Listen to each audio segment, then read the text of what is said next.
Nice day, great great tri-meet. Always well hosted here. Talk about the team's performance in both matches today. Yeah, I mean, starting off, I thought we wrestled Fairmont pretty good. I thought we came out just overall. I thought we came out and looked a heck of a lot better than we have looked. We struggled early on, and just talking to the guys, it's more of a little bit of trust, right? Those guys trusted me and our staff, and then those guys performing well. So. We had a really good week of practice, so I'm happy that we were able to transfer that onto the mat, which is important. Talk a little bit about the match that finally happened, right, against St. Vincent. Yeah. I know we were asking you last year, hey, is it going to happen? Yeah. Is this something that you think you're going to be able to continue? Yeah, sure. I mean, we can do it as long as Dom wants to do it. It's cool. It's cool for me to compete against them, but like I sat back in the second match when they were wrestling Fairmont and talking to some people over there, just watched Dom and Joey, to be able to see guys that you used to coach. Obviously them coaching at the collegiate level is something that I'm proud of, and those guys are going to do good things over there. But yeah, to your question, we can do it all the time. We gladly go over there and compete against them, whatever. Talk about the camaraderie between a lot of the competitors out there tonight. A lot of these guys have grown up with each other on the same team or wrestled against each other their entire life, and then to come here and put that friendship aside for 7 or so minutes, it's a lot. Yeah, for sure. And we preach that, especially with the St. Vincent guys. It's like, hey man, make sure you're taking care of what you have to take care of. What happened in high school doesn't matter anymore. It's a whole different level up here.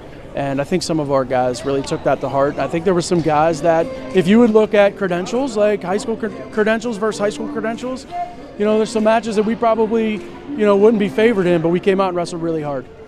So what's next for the Griffins? So we have, for us, December 6th, we have Kutztown here, which is obviously going to be a tough match. I think they're ranked 9th or 10th nationally. But as long as we keep improving every day in the practice room, which we preach all the time, and these guys are doing a really good job now. I mean, we had a tough start to the year. We got beat up a little bit, but inside that wrestling room, you would never know that. So finally, we were able to put it together. So yeah, we're looking forward to the challenge, but we don't know. All that matters really is March. As long as we keep moving, projecting up, we're in good shape. Coach, I've seen a change in the schedule more this year than ever, that you loaded the front end pretty heavy with a lot of wrestling. Is there some strategy to that heading into the holiday season? Yes, I think for me is like trying to break that into 2 different seasons, right? You have that first part of the season, then up until Christmas. But for us, it was competing against a couple different divisions, right? We had Edinboro and VMI Division I programs, had some Division III programs, Division II programs. For us, it's just making sure that I feel like in my mind, what schedule is going to put us in the best position to peak for Midwest, kind of calm down a little bit, and then peak back up in March. So I felt like this was the best option, although it backfired a little bit. We had a little bit of a struggle out in Michigan at the Adrian Doles, and I think it was a wake-up call to our guys.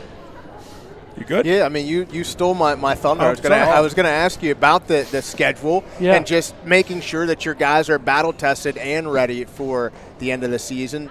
But yeah, I was the match. I mean, being 43-3, was that what you were expected? Were you kind of blown away by the outcome? Yeah, I think for us, I mean, we just try to preach, like, instead of focusing on the overall match, is trying to focus on each kid wrestling and winning each period. That's kind of what I preach to these guys, and not look at the overall. So, but if you're asking me, do I peek into the future and try to see, like, hey, what's that look like? We weren't sure. Like for me, I'm always like the Joe Paterno guy that says, hey, these guys are really good. We got to make sure we're focused. But yeah, I mean, like to win 9 out of 10 matches against them was I don't want to say unexpected, but it was a pleasant surprise for us. How do I get in on this shoe shopping spree with you guys on these Nikes? I mean, you, Coach Shaw, G, Flick, everybody has these stylish little Nikes. Why don't I get an invite on the shopping spree? Well, I'm not sure. Like,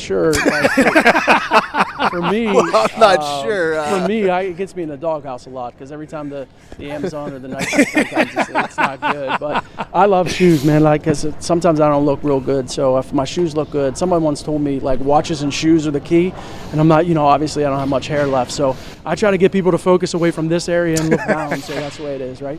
Coach Vince DeAugustine, thank you so much. Coach, have a wonderful Thanksgiving with your family and friends, and be sure to take a couple days off to relax. Yeah, no doubt.